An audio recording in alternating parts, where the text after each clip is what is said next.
Time to make another one.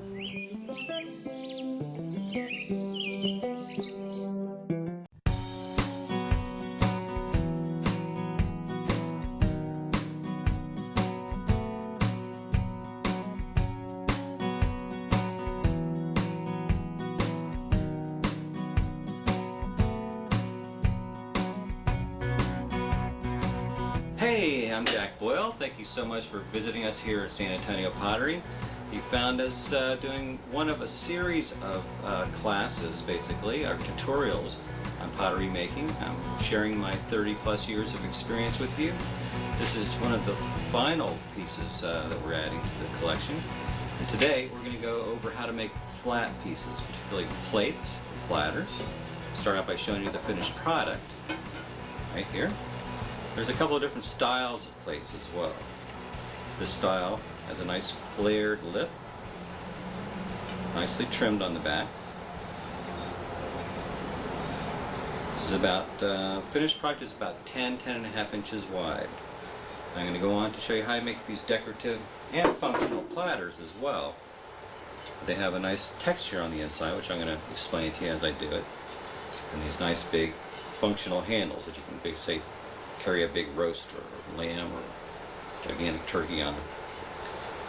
I'm going to start by showing you the different tools that we use. And one of the most important ones today, it doesn't look like much, but it's just used, or one of those free credit cards you get in the mail. I use that to compress the bottom after I make the piece. Of course, we're going to need a trim, so I'm going to use one of my trim tools.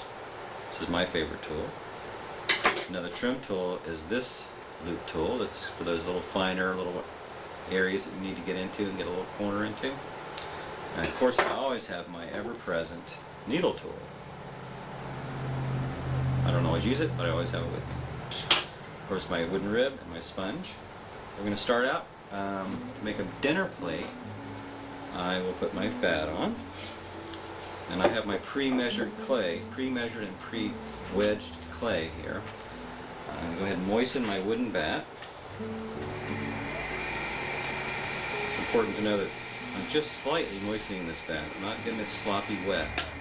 Just enough for the wood is absorbing that moisture, so it helps adhere that clay onto the wheel. This is approximately 4¼ pounds of clay. And one of the important considerations with making plates is that even though it's a flat object, it's still a cylinder. That means that it just has a really wide bottom and a short, kind of flared out lip. One of the common problems with making plates and platters is when you're first starting out is you forget to leave enough clay on the very bottom so that when you pull that wire across, the wire has a tendency to arc up as it comes across, and the wider the piece, the more that arch as it comes across your bat.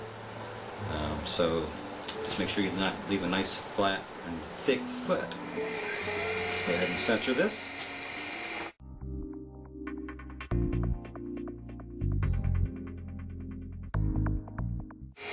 For a plate, it starts out similar to a bowl, where you have a wide, flat surface here. But if this is a bowl, I would stop at this point, and I would open it up and flare the walls out.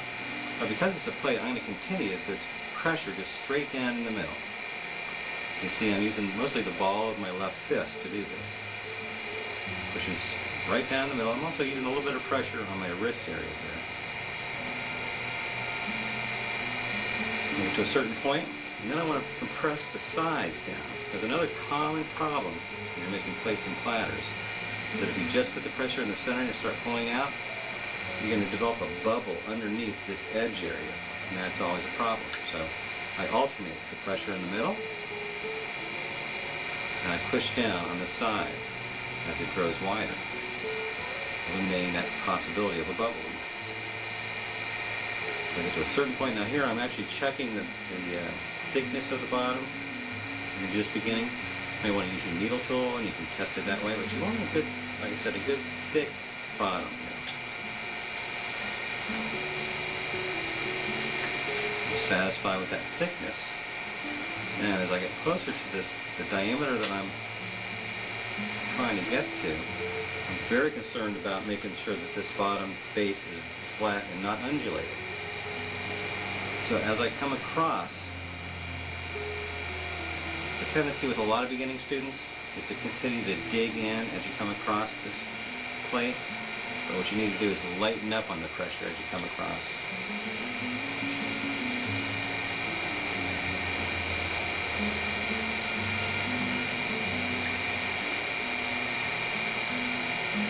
I'm going to get right to the edge of this 12-inch bat, giving a nice lift. Okay, right here at the edge of this bat. Now I'm going to take my free credit card and put the left corner just to the side of the center. Compress it, and then come across. Flatten and compress the floor.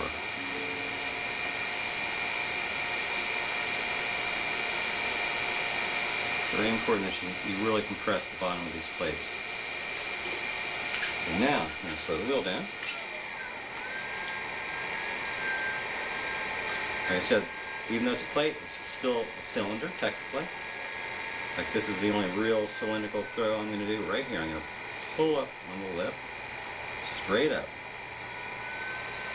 And while I've got this in this upright position, I'm going to clean up the base area. Like I like to say, it's never too early to start trimming. I'm going to use my bat, my rib here, make my groove. And now, my next step in this process is I'm going to flare out this lip.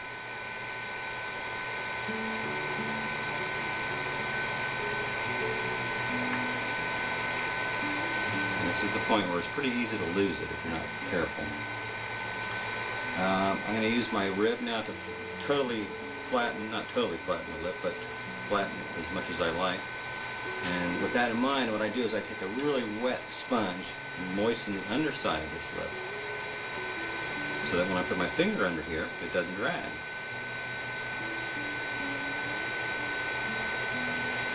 There we go. A nice plate lip. And the last part of this process, using just somewhat of a point of the rib, take a couple of decorative ring bands here, right on that edge of that flared lip. Okay, that's our basic plate there. Use my knife to pry up the bat. Sometimes be a problem.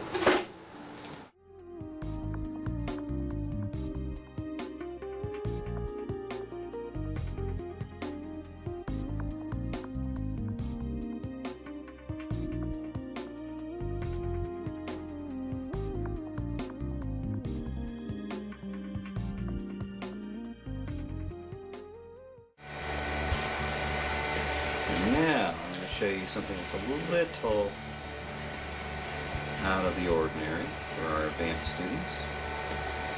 As you know how I've been adamant about telling you to compress the bottoms of your pieces. And where you can take it a level, another step up, is once it's compressed, you can do some undulations, because I already have those particles pressed and as strong as they can be. So now I'm going to use my fingertip and make some undulations as a pure decoration.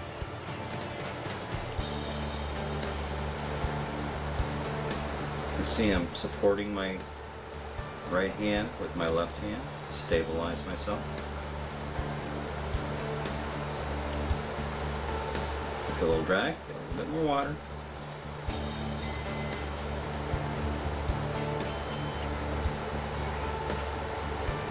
Not so good. Straighten that out. About halfway, I'm going to go ahead and turn the platter. Start doing this from a different direction.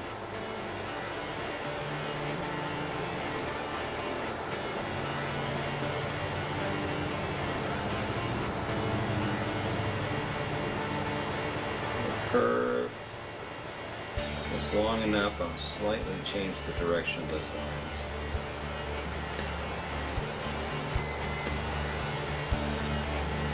Just to give it a little more interest.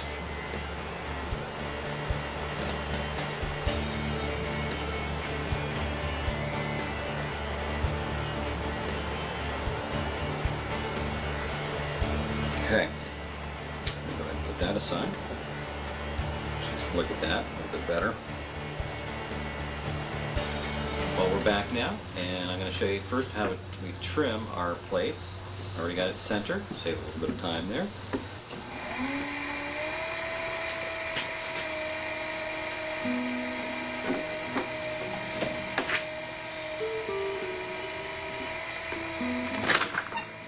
Always reuse your clay, so don't throw your scraps away.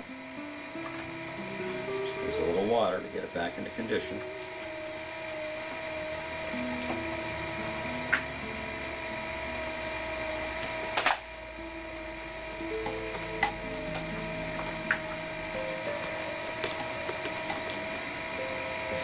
The outside rim. The inside is going to be a little thicker because this platter has a thicker lip than that plate.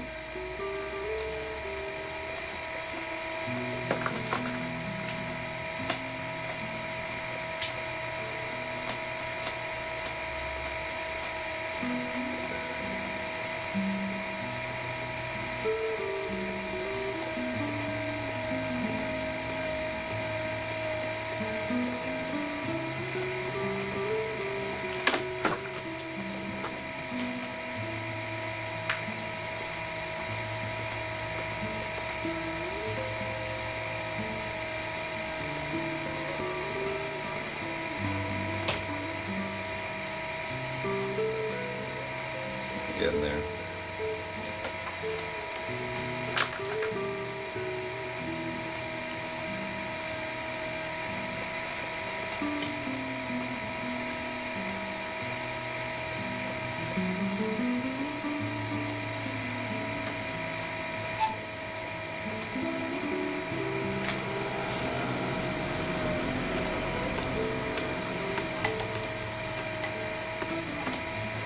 Undercut, that's the word I'm looking for.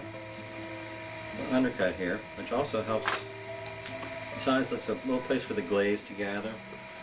For a platter, if you want to display it, you cut a little groove in this undercut. You can wrap a piece of wire around it to hang it on a wall.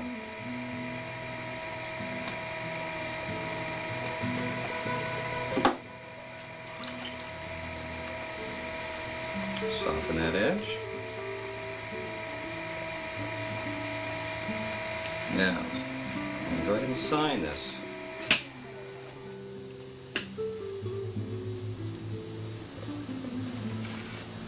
Date it. And now, I always want to make sure my handles are perpendicular to that signature.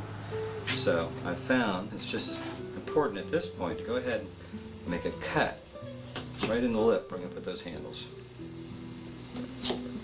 Because when I flip it over, I won't know where that signature was unless I make a point where I can refer to it.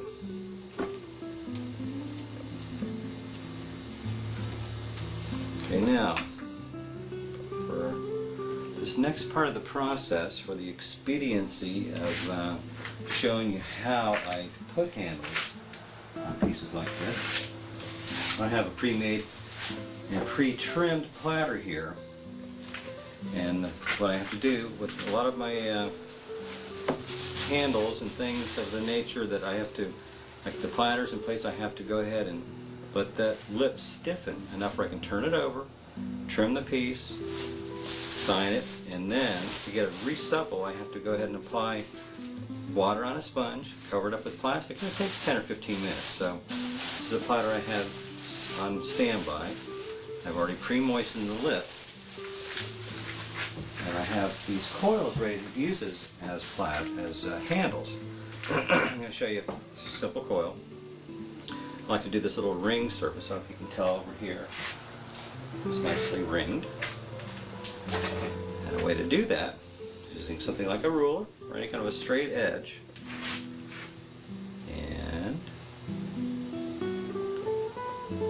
make a continuous line through the piece.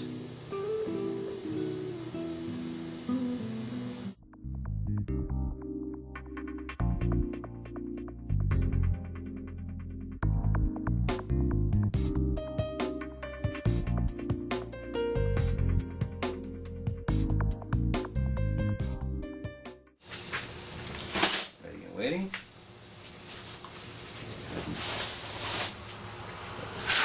here, and you see I made my little cut right there to show me where I'm going to make my handle cut out. So what I'll do here,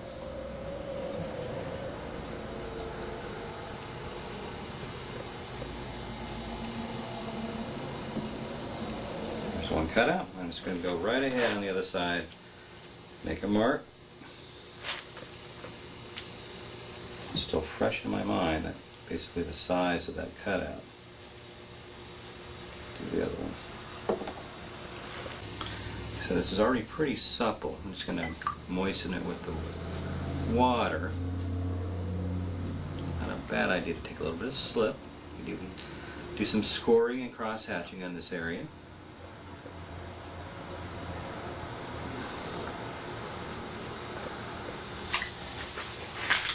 Get an idea, really, of how big I want this handle now. Break it off here. And about here. Kind of round this ends off a little bit.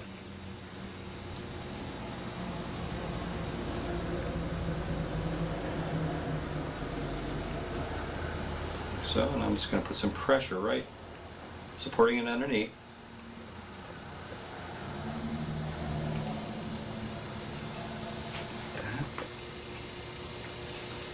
Turn this so you can see it a little bit better. Much like that.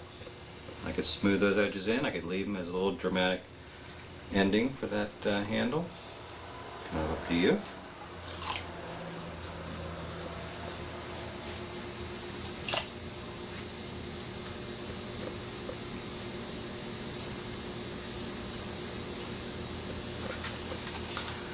Same for this piece. I know I'm going to at least break one end off to start with. Round it off.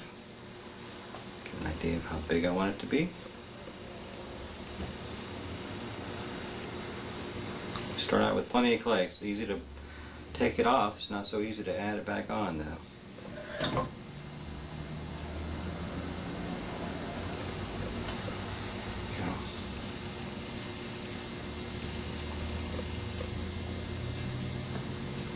And that is our plate and platter demonstration for today. Thank you for joining me, and happy potting!